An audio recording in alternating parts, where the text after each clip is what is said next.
El pack se hunde contra el viento, mientras hace el line y los forwards saltan para contraer la espalda del monstruo.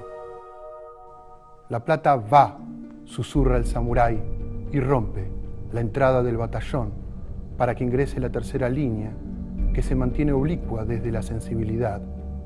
Fulgura la mirada y un tackle que no llega a cortar el pase, que el partido es ya, y sueña cuando la plata va y los wing forwards se abren del mall.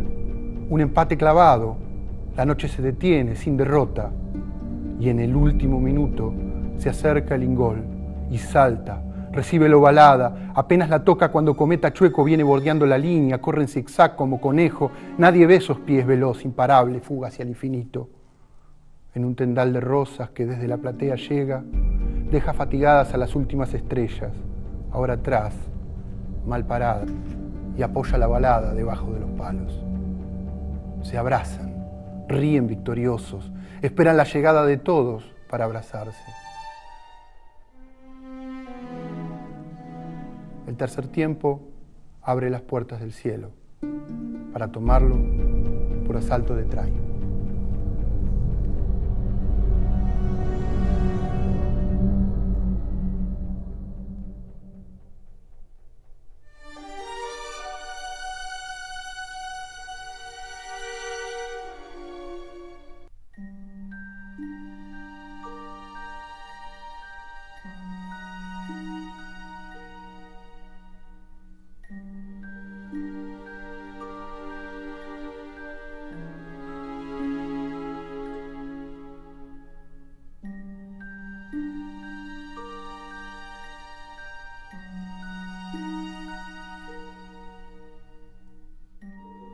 Me llamo Julián, mi apellido es Axat. Verónica Sánchez Viamonte y soy hija de Santiago Sánchez Viamonte y de Cecilia Guía.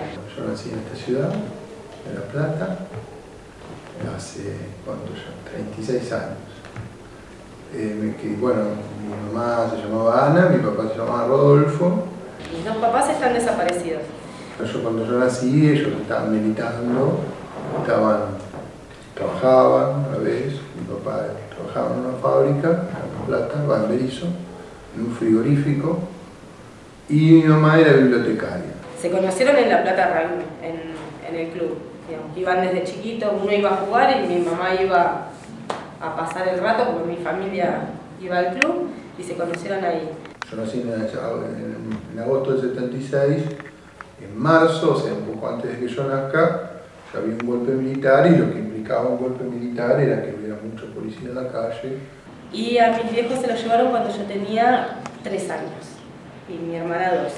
Después mis padres nunca más aparecieron, o sea, no se sabe si están muertos, si siguieron vivos. En realidad se sabe, se supone, de que si nunca más se supo más nada de ellos, el cuerpo de ellos no apareció, porque digamos, nunca apareció, porque en ese momento la dictadura militar había decidido no fusilar como se hacía antiguamente con los enemigos, ¿no? Y dejar los cuerpos, devolverle los cuerpos a la familia, no.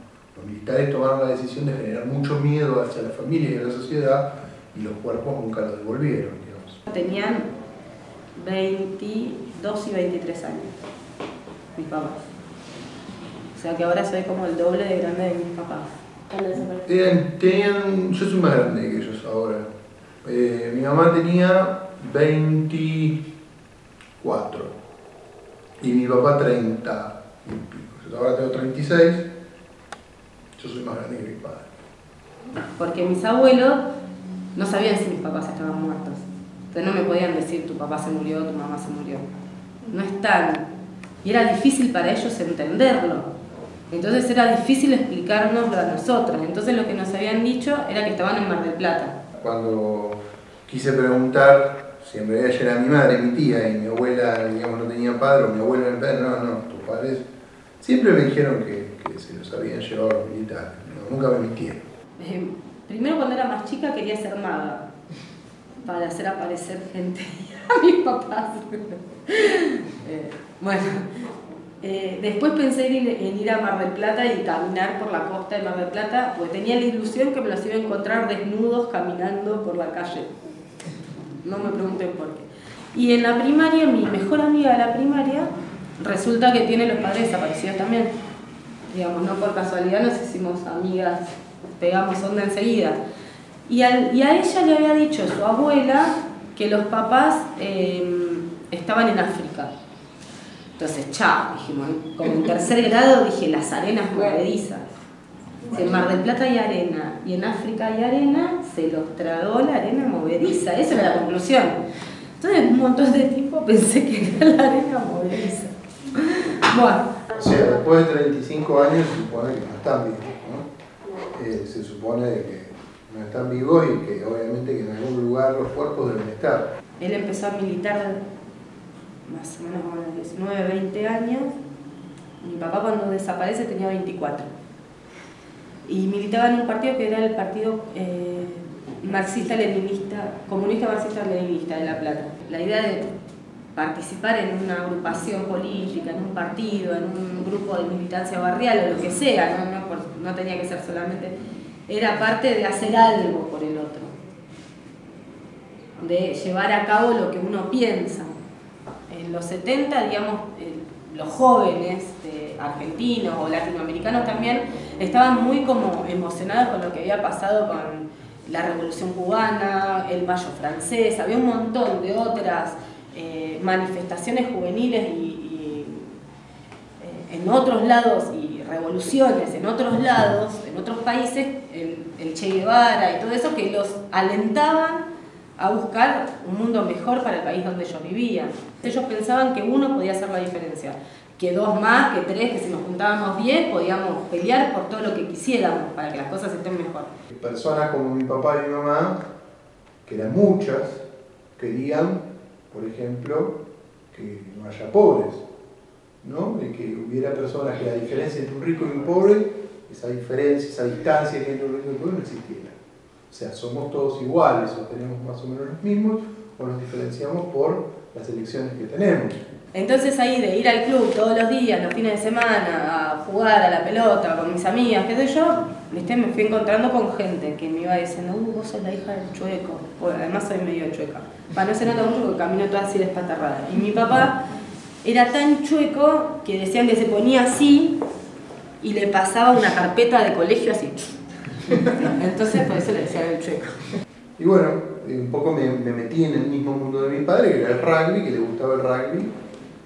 Y jugué un tiempo, ¿no? Unos años, después dejé, obviamente, porque quise jugar otras cosas. Como mi papá estudiaba arquitectura y yo soy arquitecta, otra vez me pasó lo mismo que me pasó en el club de vos sos la hija del chueco. Me habían dicho, tu papá es el mejor jugador de rugby, entonces yo tenía que ser la mejor en lo que hagas. Eso es una presión. Pero un poco aprendí cuáles eran las reglas y por qué en ese deporte, o por qué con el tiempo entendí que quizás lo que pasó en ese club, que desaparecieron 17 personas, no solamente mi padre, o sea, 16 personas con mi padre, 17, había algún juego, había algunas reglas o algunos compromisos que estaban dados, me da la sensación a mí, esta es una reflexión que saco ahora, que tienen que ver con la solidaridad que se da en ese juego. Hay una cuestión que uno entiende cuando hace un deporte, que es el otro. Uno no está nunca solo, uno siempre está en compañía de otro, ¿no? Si no puedo ganar si juego solo, tengo que hacerlo con mi compañero. Entonces esas cosas es lo mismo que se traslada a la sociedad, no la puedo hacer sola, una revolución no la puedo hacer sola, la tengo que hacer en equipo. Ustedes saben que en el rugby lo que se juega es la fuerza, ¿no? Unos contra otros, ustedes vienen al scrum cuando se cruzan y hacen fuerza. Un poco también la militancia de mi padre está vinculado con eso, ¿no? Los militares por un lado y los militantes por otro. En esa lucha, obviamente los militares eran mucho más fuertes, porque tenían armas y demás, se jugaba también un gran partido, ¿no? Lo que se jugaba que era el destino también o la posibilidad de que este país fuera otro. Y bueno, un poco el rugby tiene que ver con eso. Yo creo que si en ese club desapareció tanta gente es porque también ahí esos jugadores de rugby sentían por el otro mucha solidaridad y cuando, digamos, jugaban como si fueran guerreros, ¿no? Pero cuando terminaba el partido de rugby, tomaban la decisión de salir de ese club y ir a la villa a educar o ir a la fábrica, como mi padre, a trabajar. Y bueno, eso tenía que ver un poco, me parece, con el vínculo, tiene que ver con el vínculo entre el deporte militancia, ¿no? Se formó hijos y yo no participé. Y recién cuando tuve a mi hija mayor, a Emilia, a los 24 años, ahí es como que me volví a encontrar con mi mamá. Al ser madre yo me encontré con mi mamá. Cómo, de qué manera podíamos llevar la memoria viva. Y que no, para que no vuelva a pasar lo mismo. Y de qué manera veíamos que también se podía seguir peleando por un montón de otras cosas en el país en donde vivimos. Donde sigue habiendo pobreza, donde sigue habiendo gente que se muere de hambre, que no tiene laburo, que no puede ir a la escuela, que no... Entonces, en realidad, transformamos todo eso en ganas de luchar. Por eso también, en un momento, fue parte de una de las consignas de hijos, de cómo construir sin ser un bajón y sin hablar siempre de la tortura y del pasado, sin olvidarnos eso, cómo construimos nosotros para adelante.